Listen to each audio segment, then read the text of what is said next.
Hello, xin chào các bạn đã quay trở lại với review 5 phút.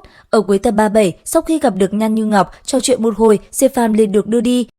Tới một khu rừng, Tần Giao liền dùng trận pháp bao phủ anh ấy lại. Sau đó, ở bên trong trận pháp kia, hai người chọn một tảng đá và ngồi xuống. Rất nhanh, Tần Giao đã liền hướng về phía Diệp Phàm và bắt chuyện. Lúc này, thân thể nàng như một con rắn uyển chuyển không ngừng, tiến sát vào thân thể nam nhân kia, khiến Diệp Phàm có chút sợ hãi.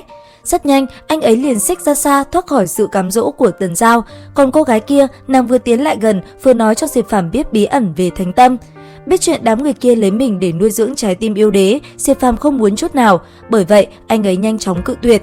Thế nhưng có một tin tốt, nếu như chính mình có thể làm theo lời đám người kia, vậy thì Nhan Như Ngọc kia sẽ dùng cả đời nàng để báo đáp. Nghĩ tới đây, Diệp Phàm chỉ cười nhẹ, sau đó trò chuyện cùng Tần Giao một hồi, cô gái kia liền rời đi để Diệp Phàm ở lại bên trong phong ấn. Thời gian trôi qua, ở bên ngoài nơi giam giữ Diệp Phàm, thân ảnh Nhan Như Ngọc cùng Tần Giao và hai vị lão bà rất nhanh đã xuất hiện trước một hồ nước. Sau đó, những người này liền cùng nhau bàn bạc về việc sẽ sử dụng Diệp Phàm để làm thánh khí tẩm bổ cho trái tim yêu đế. Ở phía sau, nghe được những chuyện này, Diệp Phàm không cam lòng, nhân cơ hội đám người kia không để ý, anh ấy đã phá vỡ giam cầm. Ngay lập tức xoay người, Diệp Phàm liền phóng thẳng lên trời cao. Thấy vậy, hai vị lão bà kia cũng nhanh chóng phóng người lên. Sau đó, công kích đã ngay lập tức phóng về phía Diệp Phàm đang bỏ chạy. Thấy vậy, cái lưu đồng trên người Diệp Phàm lập tức đi ra, sau đó hướng về hai vị lão bà kia đánh tới. Trong khoảnh khắc va chạm, chiếc lưu đồng liền bị một vị lão bà đánh bay về phía sau. Chưa hết, bàn tay bà rất nhanh đã huyễn hóa, từ dưới mặt nước, những sợi dây trong suốt đã liềm phóng ra, hướng về phía Diệp Phàm đuổi theo.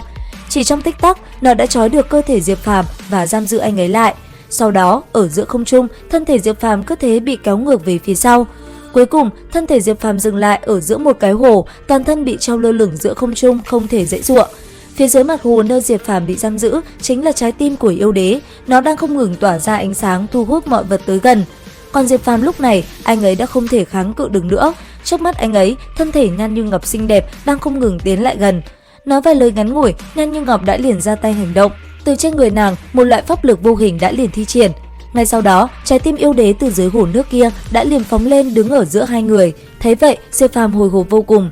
Còn Nhan Như Ngọc, bàn tay huyễn hóa, phía trước người nàng, một đóa hoa đã liền sáng lên và dần nở rộ. Đến khi mở ra, nó liền để lộ ra một mũi tên sắc nhọn. Ngay sau đó, mũi tên kia liền hướng về phía Diệp Phàm và đâm thẳng vào bụng của anh ấy, phá vỡ sự kháng cự và đi vào bên trong khổ hải. Lúc này, Diệp Phàm vô cùng thống khổ, cơ thể anh ấy như bị mũi khoan xuyên thủng cơ thể mình, ánh vàng tràn ngập khắp nơi. Và cũng nhờ có đóa hoa kia dẫn đường, yêu đế chi tâm nhanh chóng theo đó mà đi vào bên trong cơ thể của Diệp Phàm. Chỉ trong giây lát, nó đã xuất hiện bên trong khổ hải của anh ấy. Thấy vậy, Diệp Phàm nhanh chóng bước vào khổ hải của mình. Ngay lập tức, anh ấy liền cùng yêu đế chi tâm kia giao chiến cực kỳ quyết liệt. Trong không gian kia, thân hình Diệp Phàm cấp tốc di chuyển, một quyền tung ra, anh ấy mạnh mẽ cùng trái tim kia va chạm, tạo ra một vụ nổ làm rung động nơi này. Thế nhưng, trái tim kia vô cùng mạnh mẽ, sau khi cùng Diệp Phàm giao chiến, nó liền bay về phía đoàn ánh sáng màu vàng. Bất chợt, khi trái tim kia bay vào, nó liền khiến tâm trí Diệp Phàm lạc vào một ảo cảnh. Lúc này, trước mắt anh ấy hiện lên một khu rừng. Bên trong khu rừng âm u đó xuất hiện một chiếc quan tài trong suốt, có thể nhìn thấy rõ ràng mọi thứ bên trong. Chậm rãi nhìn ngắm mọi thứ xung quanh, sau đó Diệp Phàm tiến lại gần chiếc quan tài đó, còn ở bên trong kia, hình ảnh Bằng Bác bỗng nhiên xuất hiện. Sau đó, nhìn thấy bạn mình, anh ta liền đập mạnh vào thành quan tài hô lớn kêu tên của Diệp Phàm, dường như anh ấy đã bị giam cầm trong đó.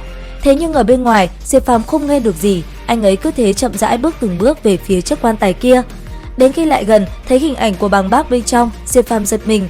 Ngay lập tức, anh ấy liền tiến tới đập mạnh vào quan tài để cứu Bằng Bác. Lúc này, hai người gặp lại nhau thì vô cùng mừng rỡ. Ngay lập tức, Diệp Phàm liền nghĩ cách để cứu bạn mình thoát ra ngoài.